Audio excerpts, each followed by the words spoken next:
Bueno, parece que tienes cierto nivel de admiración en Chile, Javier.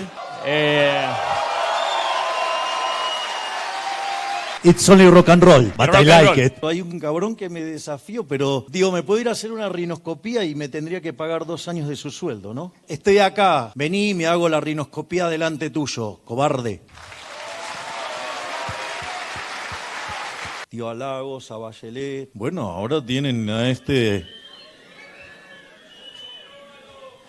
Ni siquiera mencionó Boric todavía, ¿eh? Es que lo estoy... Si entramos en la segunda vuelta, yo soy el próximo presidente argentino.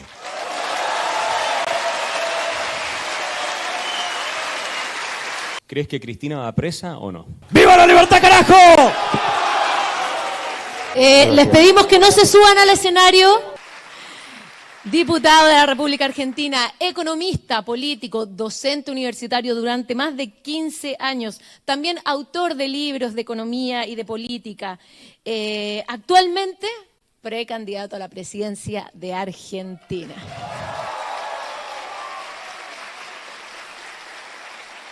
Vamos a darle inicio y dejo en este escenario con ustedes a Axel Kaiser, a Javier Milei, en el conversatorio de El Renacimiento Liberal.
Producirse la entrada triunfal de nuestro héroe de la libertad argentina y latinoamericana. Javier Milei, lo quieren bajar y no lo pueden bajar.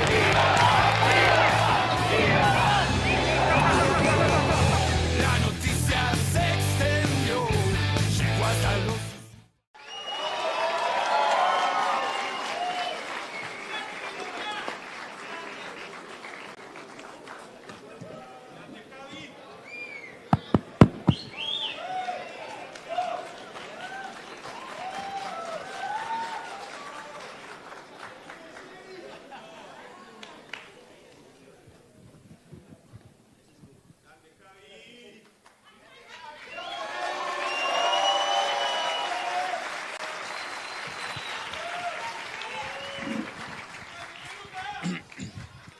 Bueno, parece que tienes cierto nivel de admiración en Chile, Javier.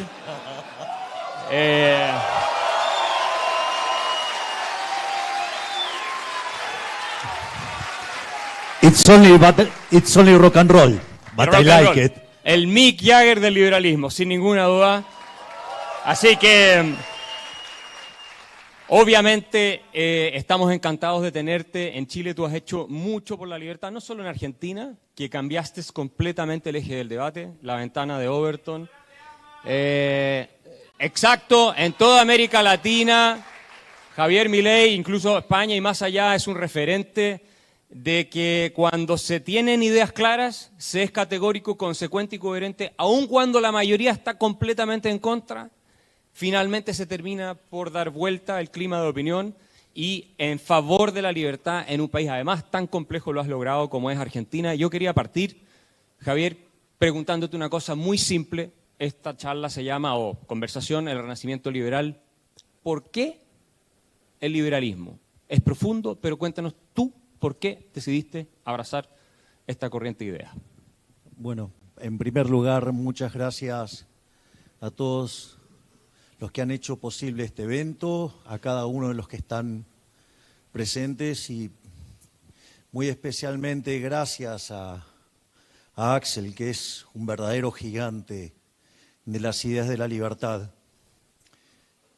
En ese sentido, yo recuerdo que cuando allá hace poco más de 10 años empecé a ir a la televisión, yo recuerdo que ser liberal era una mala palabra, era una suerte de insulto, es decir, se insultaba a las personas diciéndole liberal o neoliberal y cosas por el estilo.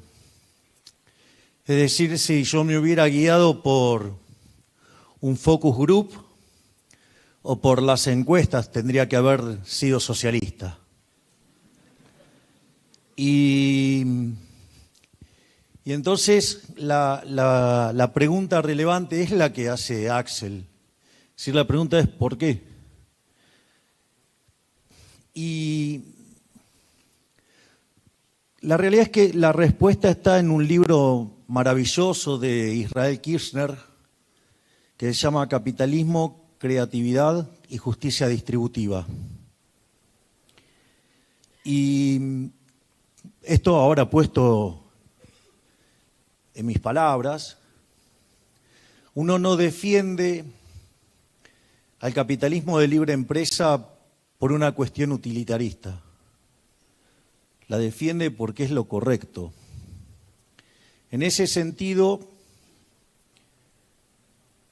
lo que cuando uno hace el repaso cuantitativo es que aquellos países que son más libres son 8 veces más ricos que los reprimidos.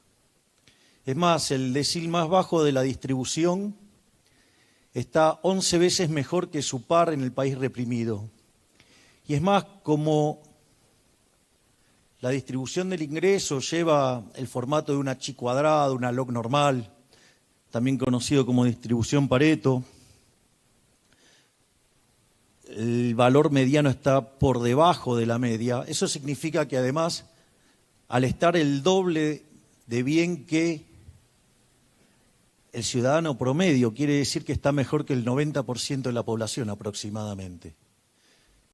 Es más, en los países más libres hay 25 veces menos de pobres en el formato estándar, 50 veces menos en el formato extremo. Aquellos que viven en un sistema libre no solo tienen mayores libertades políticas, sino que además viven un 25% más. Entonces, la realidad es que esto en términos cuantitativos es abrumador y acá, digamos, Axel también ha sido una fuente de inspiración para encontrar la respuesta a esto.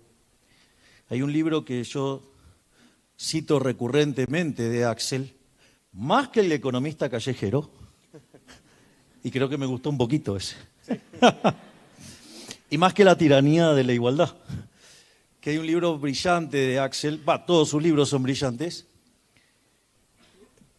pero este tiene algo en particular, el caso de la fatal ignorancia, casi parafraseando a Hayek en La fatal arrogancia, y es que en su primer capítulo, él dice, a pesar de todos los logros del modelo chileno, se va a caer. Y se va a caer porque perdimos la batalla cultural. 2009 el libro. Entonces, eso a mí me llamó a mirar el problema, la lógica del problema, y creo que quien tiene la respuesta mejor presentada al respecto es justamente Israel Kirchner en el libro que cité recién, porque lo que básicamente dicen los socialistas es que el sistema es injusto. Es decir, la lógica del posmarxismo frente a la tremenda derrota en lo económico se expande en otros aspectos y lleva esta lucha de clases a otros planos de la vida social.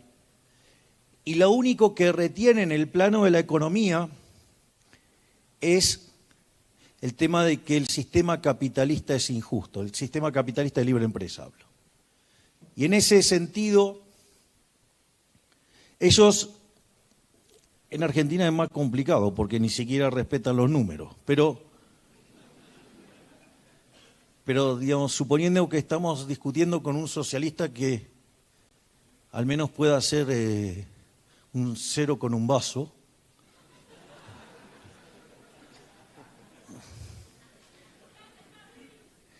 que dicho sea de paso, hay un cabrón que me desafió, pero digo, me puedo ir a hacer una rinoscopía y me tendría que pagar 2 años de su sueldo, ¿no?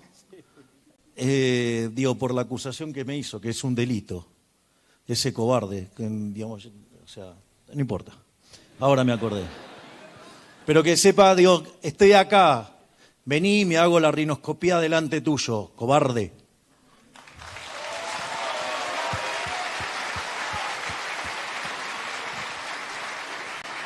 Y en ese sentido, lo que dicen es que el sistema le reconocen que es más productivo, pero que genera tanta desigualdad y que genera tanta injusticia que están dispuestos a ceder en términos de eficiencia con tal de bajar la desigualdad y la injusticia. Es decir, como que bueno, admiten que hay un trade-off entre desigualdad y lo que tiene que ver con la eficiencia, y que como es intolerable ese nivel de desigualdad, hay que ir por la idea de la justicia social. Digo, idea que destrozó un país del otro lado de la cordillera, o sea, de donde vengo yo. En ese sentido, justamente el punto que hace Israel Kirchner dice, a pesar de que el sistema sea más productivo, si es injusto no merece ser defendido.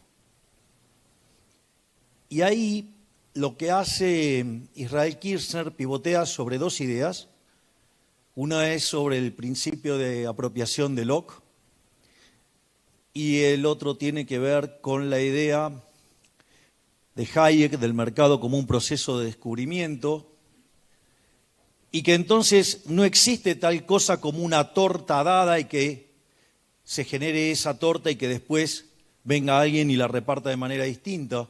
Es decir, un error que arrastramos desde la época de John Stuart Mill, que decía que la producción era independiente de la distribución,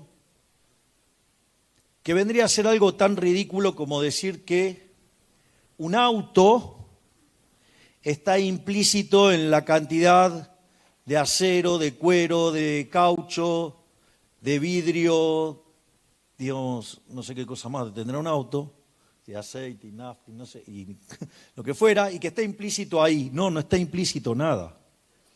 Es decir, el mercado es un proceso de descubrimiento. Ustedes llevan un auto al mercado, el mercado no lo quiere y no venden ninguno, y a la postre terminan quebrando, si vuelven a fallar. En ese sentido, Además hay un problema de incentivos, porque si yo no me puedo apropiar del fruto de mi trabajo, ¿para qué voy a trabajar? Entonces no solo que no hay tal cosa como una torta, porque esa torta debería ser descubierta, sino que además en términos dinámicos cada vez va a ser peor si yo me pongo a tocar la distribución. Y en esa discusión y en esa dinámica es que antes de meterme en política andaba dando vueltas por el mundo explicando además que el capitalismo no solo era más productivo, sino que además abrazaba un conjunto de valores morales superiores a los del socialismo, y que no solo entonces tenía que ser defendido por su productividad, sino que tenía que ser defendido por sus valores morales. Y que los socialistas habían ganado la batalla, no porque fueran mejores, sino porque nosotros no nos presentamos a dar esa batalla. Es decir, la caída del muro hizo tan evidente la superioridad cuantitativa que a nadie se le ocurrió cuestionar el sistema. Y mientras que ellos se agruparon en el Foro de San Pablo, se plantearon como objetivo la Unión Soviética Latinoamericana, y vaya que fueron exitosos, ¿eh? Digo, en Argentina, 4 periodos kirchneristas, ¿no? 1 de Néstor Kirchner, 2 de Cristina Fernández, ahora Alberto Fernández. Digo, acá han tenido, digo, a Lagos, a Bachelet. Bueno, ahora tienen a este... Ni siquiera mencionó Boric todavía, ¿eh? Es que lo estoy...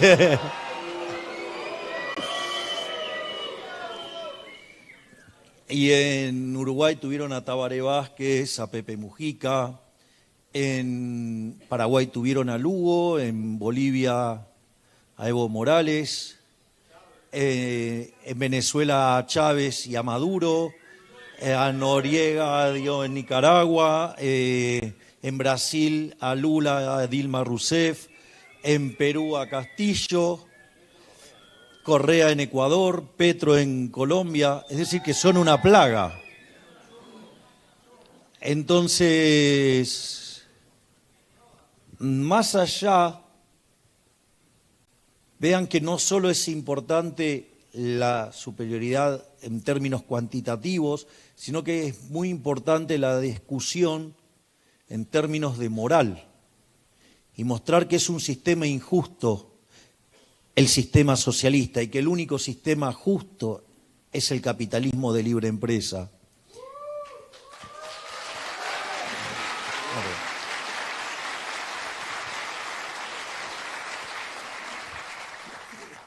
Y es por eso que, bueno, la política me encontró defendiendo los valores morales subyacentes del capitalismo de libre empresa, y la mano invisible me trajo hasta acá.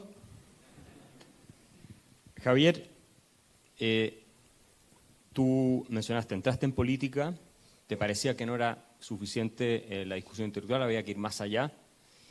Y has citado varias veces a Chile como ejemplo de algunas políticas públicas que a ti te gustaría implementar, en tema de obra pública, por ejemplo.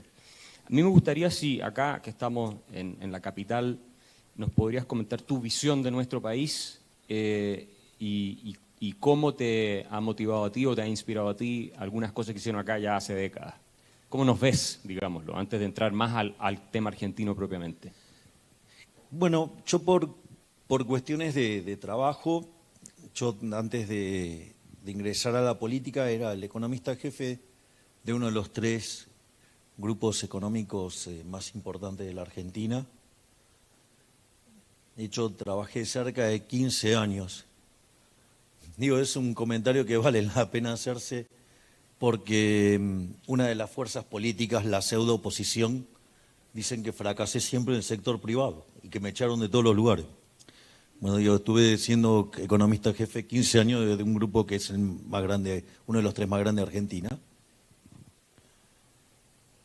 Y como parte de uno de los trabajos que nos tocó hacer, nosotros estábamos planteando un proyecto que se llama el Corredor Bioceánico Aconcagua, que era un túnel de baja altura de 52 kilómetros,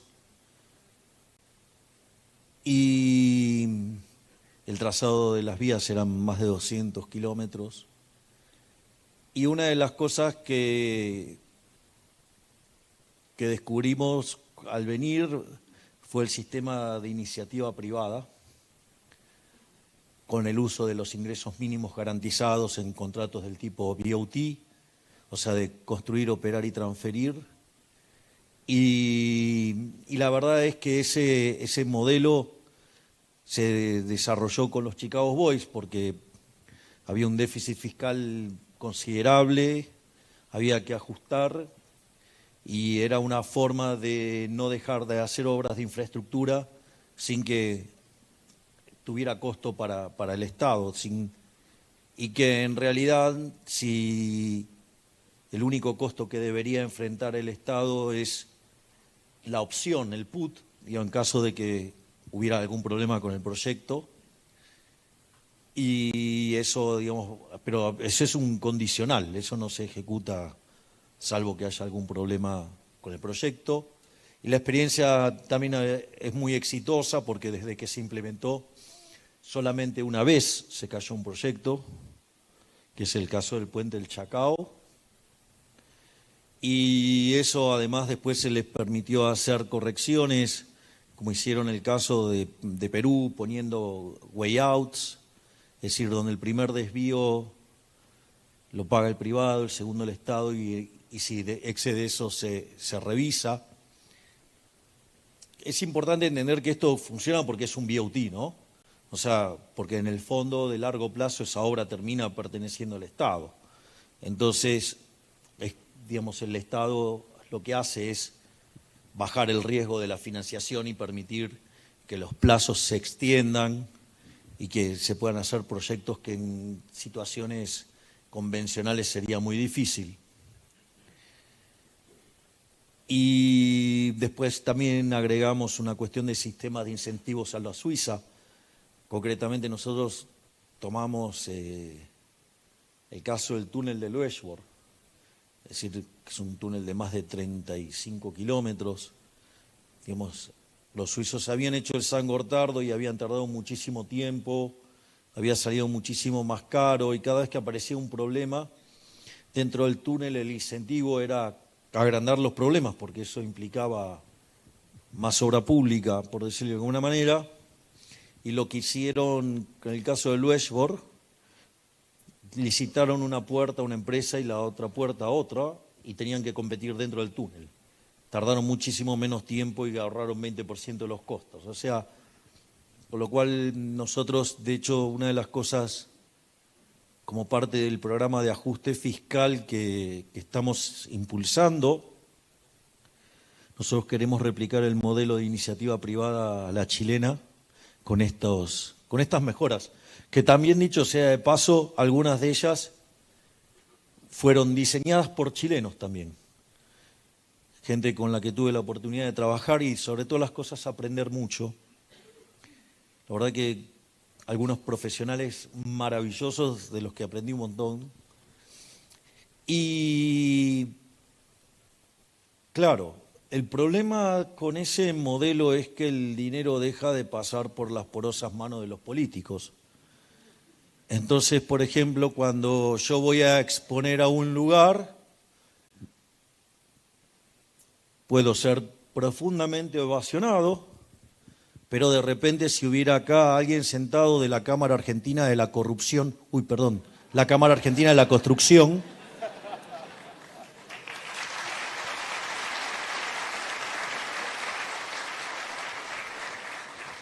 van a decir que por poco soy Drácula. Es decir, imagínense que además yo brego por un periodismo libre y una forma de que el periodismo sea libre es que compita y les quiero sacar la pauta oficial. Así que como verán, digo, cualquier cosa que reciban de los medios argentinos, seguramente van a ver que soy un monstruo, me hacen comparaciones con personas verdaderamente nefastas de la historia de la humanidad. Claro, porque estoy tocando sus intereses. Entonces, lo que hay que saber es que esto no es gratis. Dar la pelea por las ideas de la libertad, si no tienen la convicción, no la hagan. Y mucho menos se les ocurra meterse en política. Porque si no lo van a hacer con convicción, mejor no lo hagan. Porque como decía nuestro Señor Jesucristo, decía, a los tibios los vomitaré de mi boca. Así es que, si ustedes quieren hacer esto, lo tienen que hacer, pero lo tienen que hacer con convicción. Y es más, si quieren un modelo de lo que es tener convicción y tener agallas, coraje. Digo, pueden mirar la historia del primer gran libertador, que fue Moshe, digamos, que le liberó al pueblo hebreo de la mano de los egipcios. Pero les voy a contar algo. Digo, cuando ustedes leen la Torá, Moshe, después de salir del monte Sinaí, haber visto al Creador, y va y se encuentra con su hermano Aarón, habla con los sabios religiosos, le dice, bueno, qué bueno, vamos a ver a Ramsés. Y cuando se paró frente a Ramsés, con su hermano Aarón, le dijo que bueno, que liberara al pueblo hebreo. ¿Saben lo que pasa en ese momento? Se quedaron Moisés y Aarón solos. Con lo cual lo que digo es, ojo, que no es para cualquiera. Es decir, tienen que tener la convicción y la voluntad de llevarlo a cabo y saber que luego de esto, digamos, en el corto plazo pueden encontrarse con situaciones incómodas. Es más, probablemente este dato no lo sepan, pero es para que tengan idea de lo difícil que es esta tarea de pelear por las ideas de la libertad. Probablemente, salvo que de los que estén presentes haya estudiosos de la Torá, no saben que no salió todo el pueblo hebreo de Egipto. Muchos se quedaron con el pescado seguro en Egipto y entregaron la libertad, y solamente el 25% salió de Egipto. Tema no menor, digo, hoy no se le ocurriría a nadie, ¿no? Pero hay otros modos de esclavitud y eso el socialismo lo sabe. Y no solo eso, ya de camino a la tierra prometida había gente que quería volver a Egipto. ¿Por qué? Porque el pescado era gratis. Y ahí hay una frase maravillosa de Milton Friedman, que en paz descanse, y que está escrita en Chicago, dice que no hay tal cosa como un almuerzo gratis. Es decir, el pescado gratis es Egipto, es la esclavitud. La contracara moderna de eso son los programas sociales, los programas de asistencia, donde en lugar, digamos, ¿qué es lo que hacen? Le dan el pescado a la gente. Bueno, nosotros, en ese sentido, en Argentina estamos haciendo una revolución también, porque no solo que queremos llevar a 1/3 la cantidad de ministerios, lo queremos llevar a 8, sino que además uno de los ministerios es el Ministerio de Capital Humano, donde hay contención para el caído, pero no te regalo el pescado, te voy a enseñar a pescar. No quiero esclavos, lucho por una Argentina libre.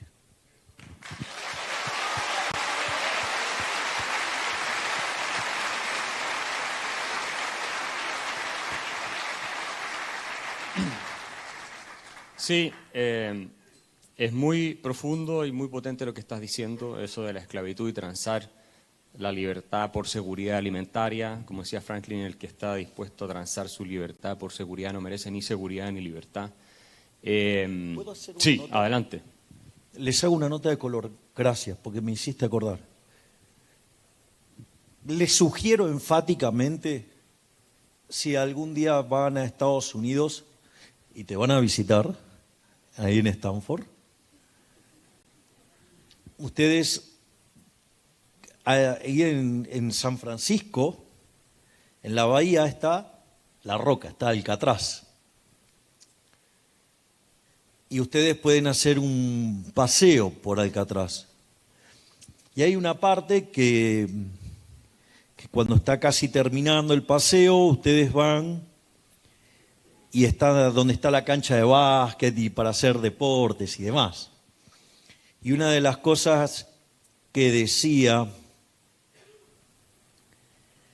y que dice el tour cuando ustedes están en ese momento, dice, mire acá, digamos, la verdad es que tenían comida, podían estudiar, tenían esto, o sea, las comodidades que tenían eran, respecto a otros eran, o sea, tenían un montón de cosas. Pero ese era el lugar más triste de la cárcel. Justo donde era la parte de recreación, era el lugar más triste de la cárcel. ¿Por qué? Porque daba a la bahía de San Francisco. Y veían cómo crecía la ciudad, cómo progresaba la ciudad. Y ellos estaban encerrados, estaban privados de la libertad. Es decir, la vida sin libertad no es nada.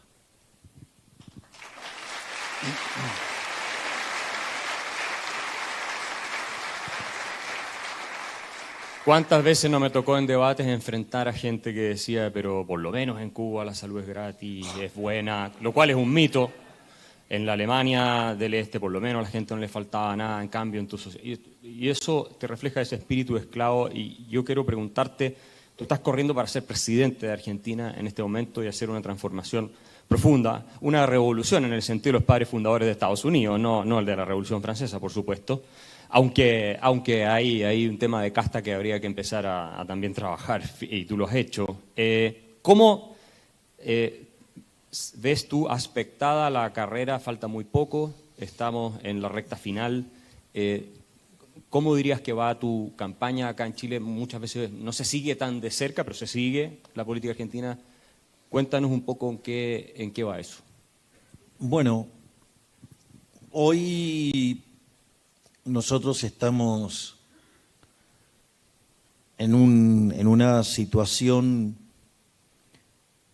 en condiciones de entrar a la segunda vuelta, y la realidad es que si entramos en la segunda vuelta, yo soy el próximo presidente argentino.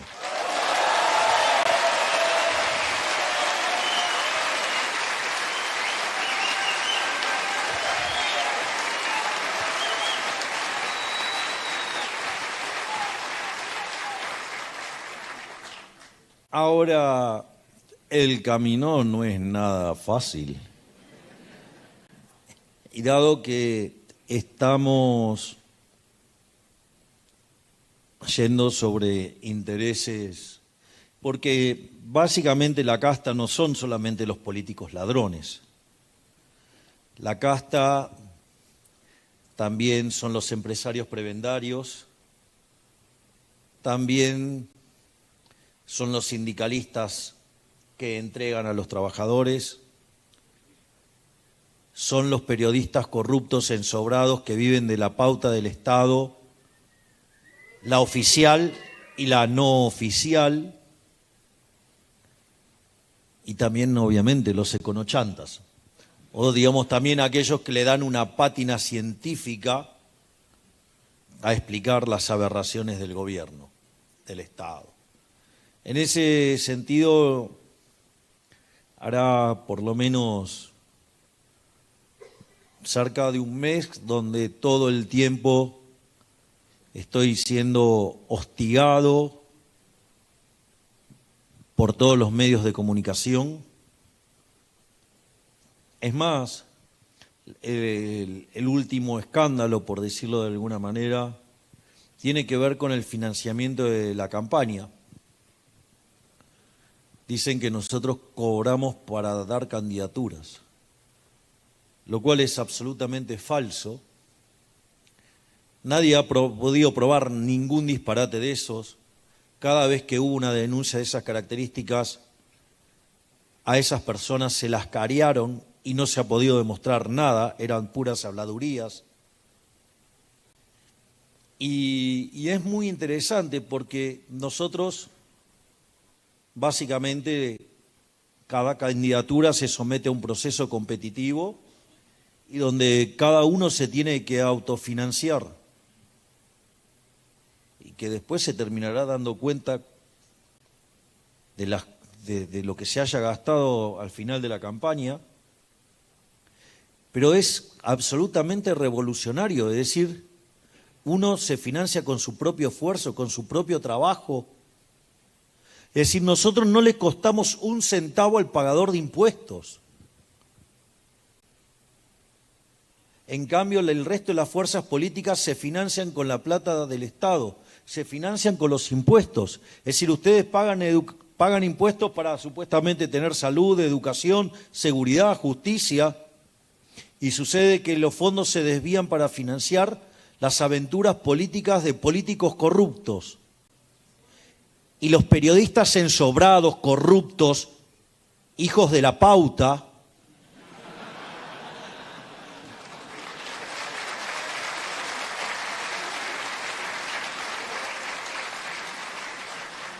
en lugar de ir y de investigar a los cajeros de estos políticos corruptos, en lugar de investigar de dónde sacan la plata del Estado, que es un desvío furioso, nos persiguen a nosotros.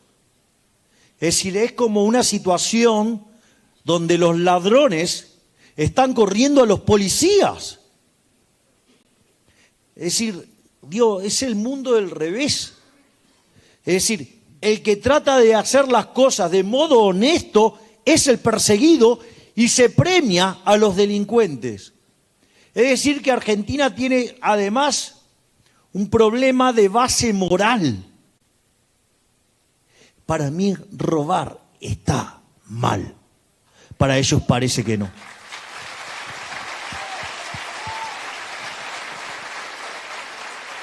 Vamos a ver si en La Moneda nos están viendo por el streaming en estos momentos, porque no sé si sabes tú, Javier, que estamos en uno de los escándalos de corrupción más llamativos que hemos tenido en décadas en nuestro país y que confirma lo que muchos venimos diciendo hace tiempo, ¿no? Que el Estado grande se presta para todo este tipo de corruptelas. Bueno, de hecho, la corrupción es inherente a la existencia del Estado. Exacto. A ver, en el sector privado, si ustedes tuvieran corrupción, se manifestaría en qué? En costos más altos. Y si yo tengo costos más altos, puede aparecer otra empresa que brinde el mismo producto a un precio más bajo, o puede al mismo precio ofrecer un bien de mejor calidad, o una combinación de estos y me manda a la quiebra. Es decir, que en un sistema capitalista de libre empresa, el propio sistema limpia a los ineficientes, limpia a los corruptos, es decir, el propio sector privado se va a ocupar de depurar el sistema. Sin embargo, como decía Reagan, cuando el Estado pierde plata te pasa la cuenta. Entonces, no tienen incentivos a ajustar porque ellos viven de una fuente coactiva de ingresos. Entonces, cuando hay, por ejemplo, una empresa pública, que es un oxímoron, ¿no? Es una contradicción en sus términos. Pierde plata, no la hacen eficiente, o sea, porque no existe ese concepto en el Estado. ¿Qué hacen? Te pasan la cuenta. Bueno, esto es igual. No hay tal cosa, entonces, como un Estado eficiente. No existe el Estado que hace las cosas bien. Y la corrupción es inherente a la existencia del Estado, porque lejos de generar los incentivos para corregirlo, tiene los incentivos para agrandarlo. Please. No, iba precisamente a ese punto, que lo tocaste perfectamente. Una de las razones por las cuales tú te convertiste también en un fenómeno internacional y con posibilidades... Bueno, allá dicen que era un fenómeno barrial. Bueno, es bastante grande Es tu un barrio barrio, grande, es un barrio, un barrio grande. Sí, es bastante grande el barrio. Pero fuiste, no sé si el único, pero al menos de los pocos, no conozco otro, que predijo con exactitud durante muchos años el desastre catastrófico económico que venía en la Argentina. Yo me acuerdo que veía en televisión, la gente se reía de lo que tú les decías, y después cuando se fue produciendo todo esto, empezaron a decir, bueno, parece que... El loquito tenía razón. Claro, exacto.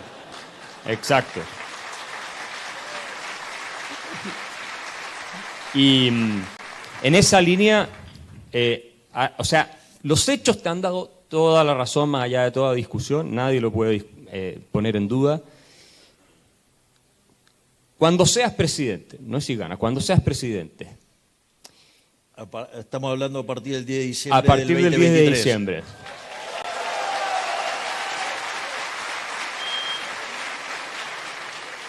¿Cómo tienes pensado y proyectado lidiar con la casta que tiene ese control tan férreo, el famoso triángulo de hierro, el que hablaba Friedman, para que las reformas estructurales que necesita Argentina para volver a ser uno de los países más prósperos del mundo sean posibles? La tiranía del status quo. La tiranía del status quo, exacto. Ahí nosotros, básicamente, lo primero que hay que entender es que nosotros estamos pensando en un programa que podría demandar entre 40, 50 años. Es decir, nosotros tenemos una perspectiva de largo plazo.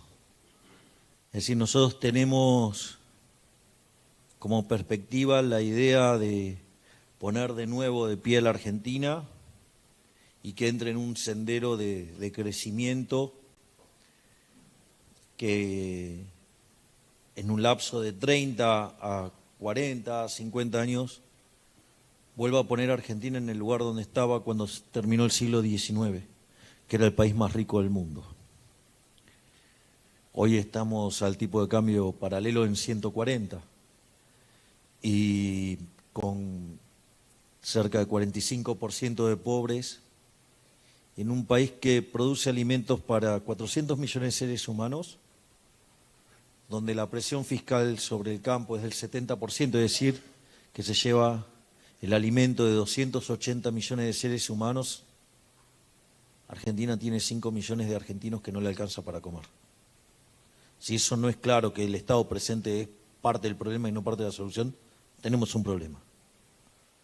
Entonces nosotros queremos cambiar esta realidad de 180 grados, porque si Argentina sigue así va a ser la villa miseria más grande del mundo. Y si ustedes nos copian también. Sí.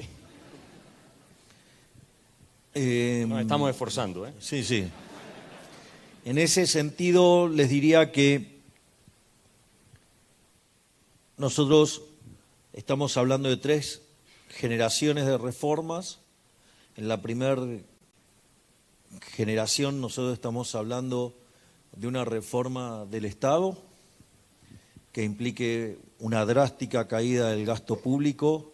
Nosotros queremos eliminar la obra pública llevando un sistema de iniciativa privada a la chilena. Nosotros queremos terminar con las transferencias discrecionales de nación a provincias y municipios.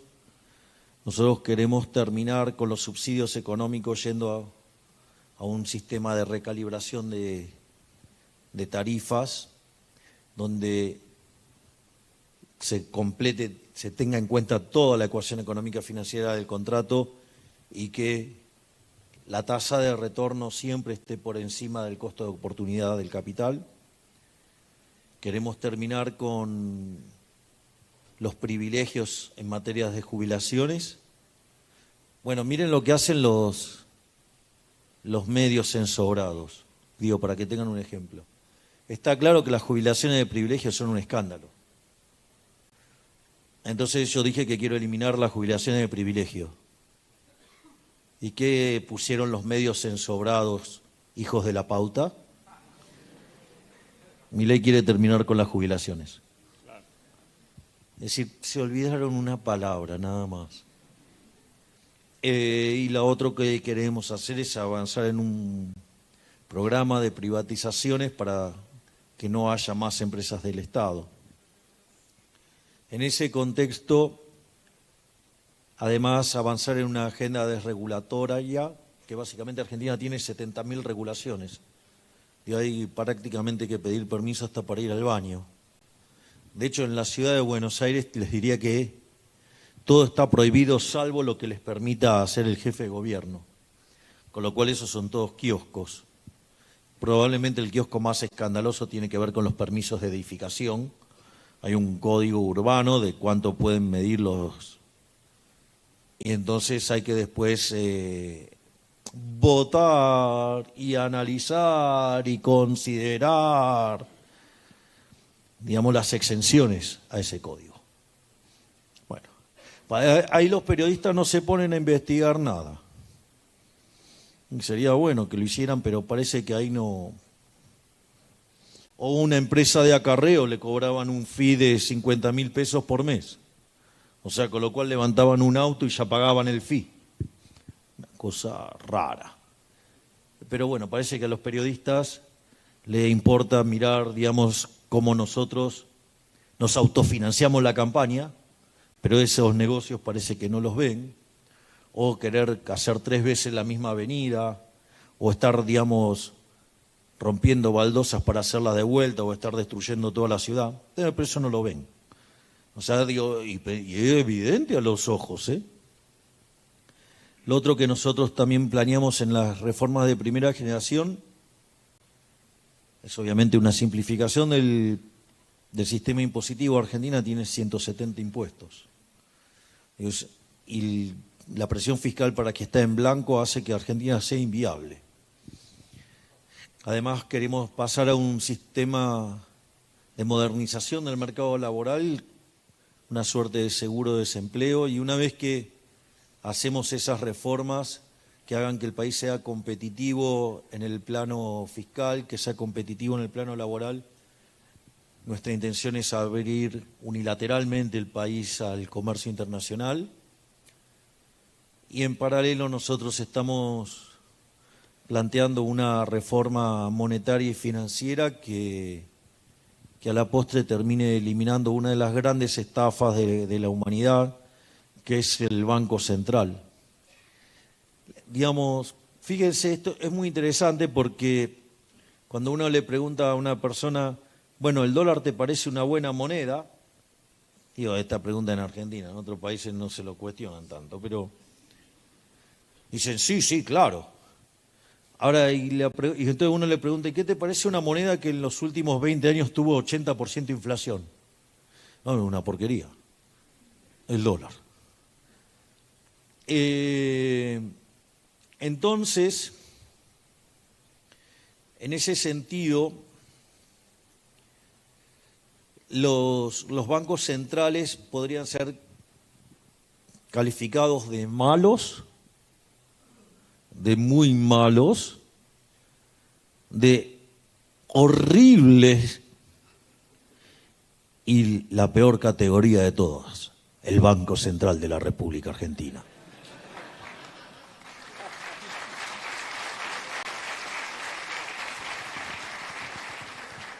¿Cómo haces sí para vencer la resistencia que vas a encontrar en el Parlamento, porque tienen que aprobarse leyes, etcétera?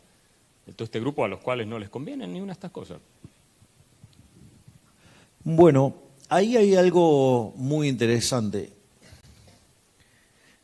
A diferencia de los otros políticos, nosotros sí tenemos un mandato. Es decir, está claro que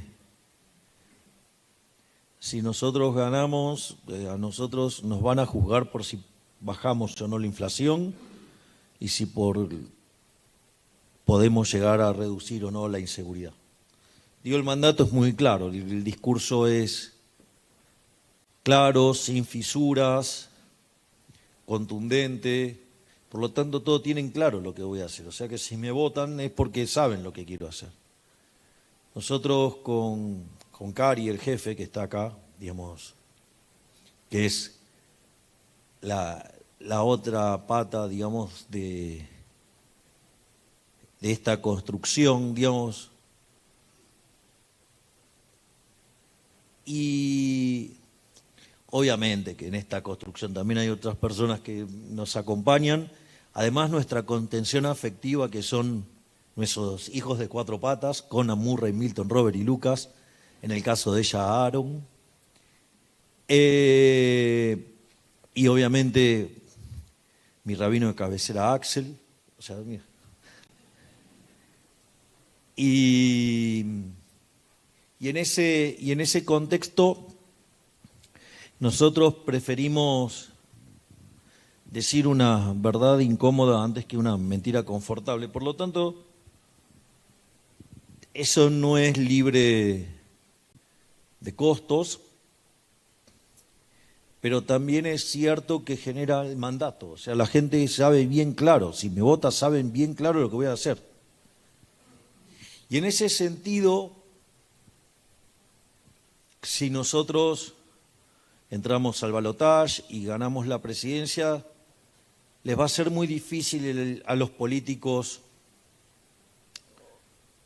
básicamente trabar las reformas porque, digo, hay un mandato popular. La otra es la hipocresía de la pseudo oposición, ¿no? Porque, digo, ellos consideran que yo tengo que contribuir para las reformas si no llegáramos al poder o al Ejecutivo, pero ellos se ponen como grandes bloqueadores de que no las van a dejar pasar. Entonces, pero bueno, tienen la complicidad de los medios de comunicación y obviamente, digamos, o sea, entonces no son liberales, porque entonces, digo, vale mandar las reformas si las proponen ellos, ¿no? Digo, entonces eso también muestra la hipocresía y la mentira de la pseudo oposición, que en realidad nos quiere exterminar, básicamente porque el negocio es que quede entre los kirchneristas y ellos.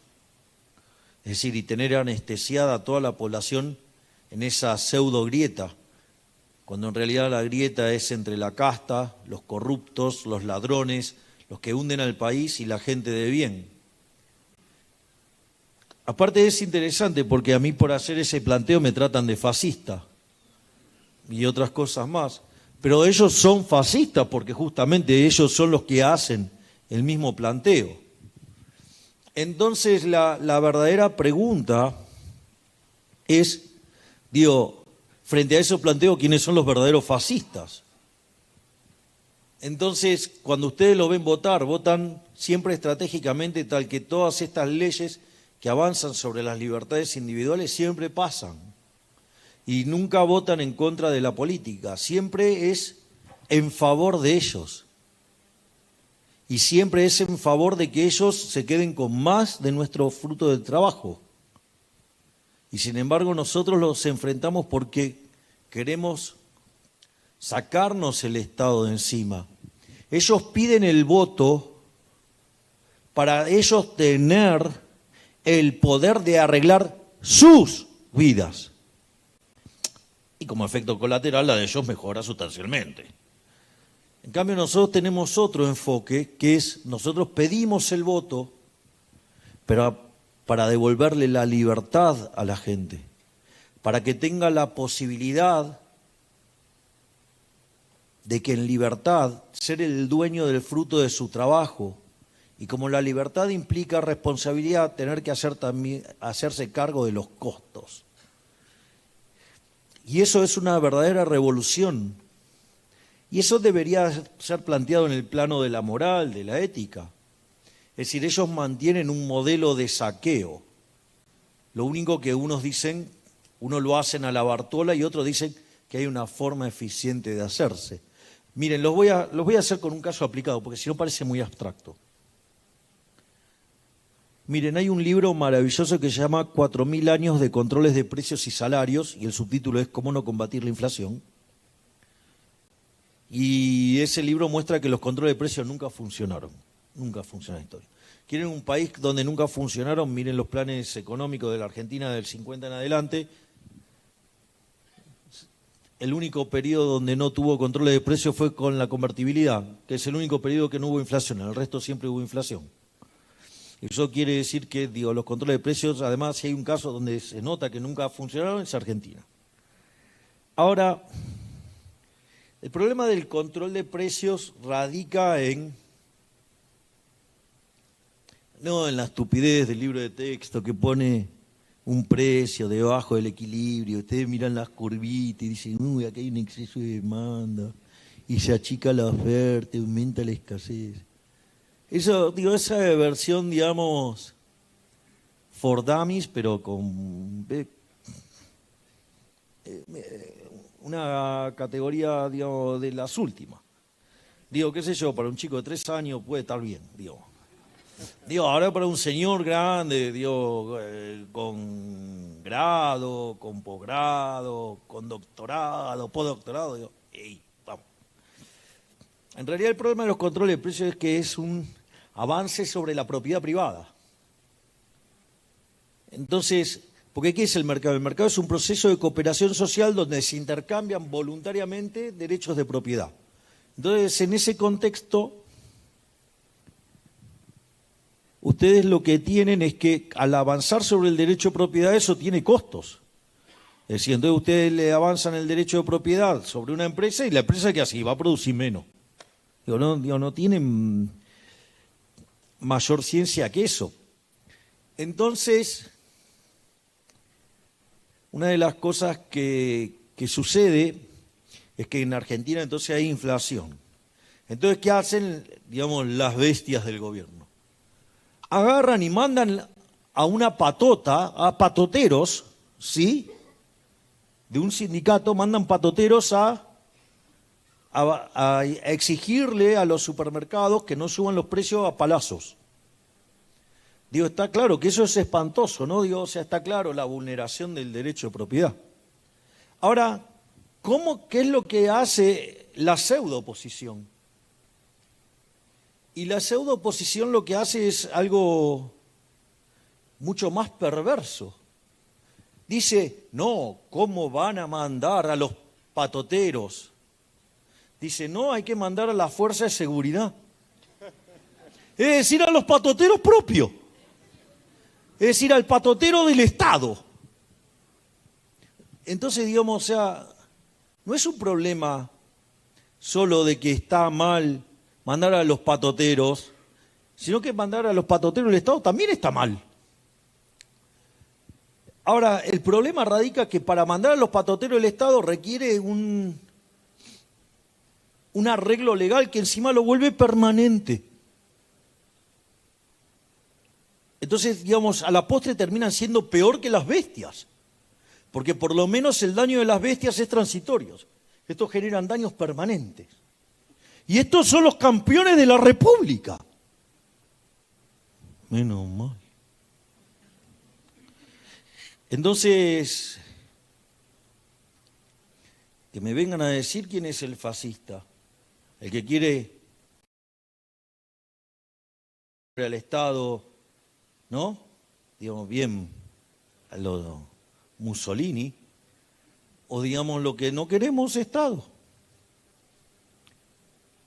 Uno lo puede entender filosóficamente, entiende cómo es la realidad y trabajar para llevarlo a su mínima expresión, a punto tal que en algún momento la tecnología permita que sea cero. Pero es un sendero, es un norte. Pero bueno, hay gente que vive el Estado. ¿Saben cuál es el principal problema de Argentina? No que no esté en los libros de texto. Ustedes leen The Next Convergence de Michael Spence y van a entender cómo se hace para que una economía crezca. Pueden leer distintos libros de inflación, pueden leer el mío, ¿no? El fin de la inflación. Se vende acá afuera para que todos sepan. Y también sabemos cómo se termina con la inflación. Pero ¿saben cuál es el gran problema de Argentina? Es que la solución está en manos del problema. Y la única forma de hacer esto y cambiar esto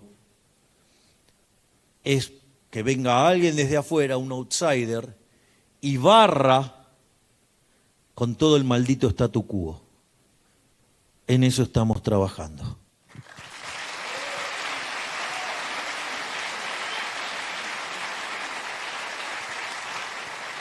Bueno, yo quiero ir cerrando, tengo dos preguntas para ir terminando. Una sale del marco de lo que hemos discutido hasta ahora y la otra vuelve a ese marco. Está zigzagueante. Sí, es que hay un tema que acá en Chile en estos momentos y desde hace tiempo es muy urgente. Nosotros tenemos grandes problemas de inseguridad, terrorismo, delincuencia, criminalidad, obviamente, también como Argentina. Y nuestro gobierno, de izquierda no democrática, diría yo, uno de los avances que quiere hacer, y obsesivamente es bien sospechoso, es sobre el derecho de los ciudadanos decentes a tener un arma para poder defenderse en sus casas de los delincuentes, de los criminales. Ni siquiera aportarla en cualquier lado, sino que a tenerla. Quieren prohibir a todo el mundo, ojalá en su ideal, tener un arma y entonces estamos a merced de los delincuentes. ¿Cuál es tu filosofía sobre ese tema? Yo haría un repaso de quiénes son los que prohibieron armas a lo largo de la historia. Y dentro de los que prohibieron armas, digo, está la dictadura china, Stalin, Hitler. Digo, hay un par de chicos bastante feos ahí adentro, ¿no? O lo pondría en otros términos. ¿Qué cree que va a hacer un delincuente cuando tiene que enfrentar el caso de robar a dos casas? En una, los habitantes de esa casa están armados y del otro lado están desarmados. ¿Cuál va a elegir? Digo, ahí está la respuesta, muchachos, no tiene mucho misterio. Es decir, si ustedes le bajan el costo a los delincuentes, la delincuencia aumenta. Cuando ustedes le bajen el costo esperado a los, digamos, los beneficios esperados a la delincuencia, va a haber menos delincuentes. Digo, se llama el principio de las ventanas rotas, ¿sí? De Rudolf Giuliani, inspirado en el artículo de Gary Becker de 1968, cuando él estaba dando clases en la Universidad de Columbia, en New York, y él veía cómo estaba avanzando todo este progresismo en materia penal que hacía que se revertía la posición, ¿no? La víctima pasaba a ser el victimario y el victimario la víctima. Bueno, eso implicó toda una degradación de los costos de la delincuencia, y cuando ustedes a una actividad le aumentan los beneficios, se expande. Más claro, échenle agua. Clarísimo para todos el tema de poder defendernos. ¿Qué sentido tiene el derecho a la vida si no tienes las herramientas para poder protegerlo frente a los delincuentes y los criminales que cuentan con una curiosa complicidad de ciertos sectores políticos? Bueno, hay un dicho que dice que entre bomberos no se van a pisar la manguera. Chorro cuida chorro. O sea,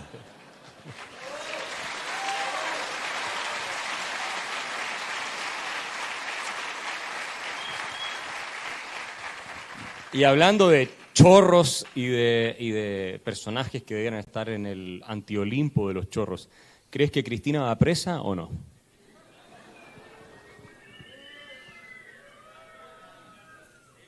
la realidad es...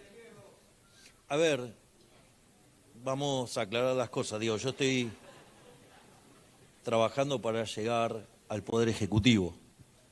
Y si verdaderamente somos republicanos, debemos saber que la justicia tiene que ser independiente. Y la realidad es que mi compromiso es hacer que la justicia sea verdaderamente independiente, poder quitarle, digamos, las sogas que la tienen maniatada, digamos, en primer lugar permitiendo que tengan un financiamiento que no dependa del Poder Ejecutivo, como pasa hoy, y por otra parte que se vuelva a plantear una carrera judicial, de modo tal que vayan creciendo y progresando en función de sus sentencias, en función de su trabajo y no en función de un acuerdo o un arreglo político. Es decir, que nosotros también estamos planteando una verdadera revolución en materia judicial, y es que la justicia sea independiente. Y si la justicia, siendo independiente, determina que robó, tiene que ir presa. Eso es así.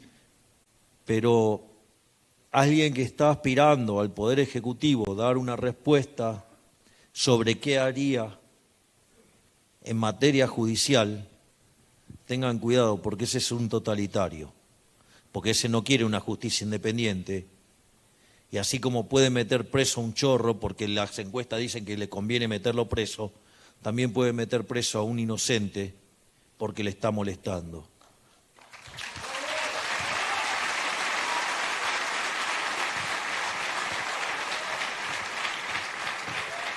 Clarísimo, Javier. Estamos llegando al final de este encuentro. Quiero decirle a todos que fuera hay stands donde se están vendiendo libros de la autoría de Javier, también mío y otros. Acá está el libro de Javier, El fin de la inflación. Lo van a poder encontrar. Acá también El camino del libertario. Y yo le voy a aprovechar de hacer un regalo personal, que es mi novela última, y me aprovecho de autopromocionar acá. A mi querido Javier, tal vez cuando en esos años en que ya estés viendo el legado que dejaste, tranquilo, contemplando el horizonte con tus hijos de 4 patas, tengas algún minuto para dedicarle a esta defensa de la libertad. Amigo mío, muchas gracias por todo y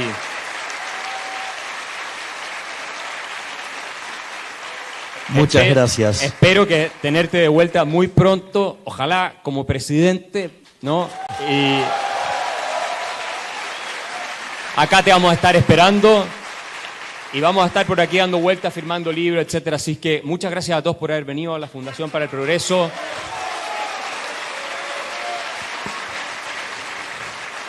Y, como dice Javier, que viva la libertad. ¡Viva la libertad, carajo! Muchas gracias a todos por la asistencia. Les pedimos que no se suban al escenario. Sí, muchas gracias.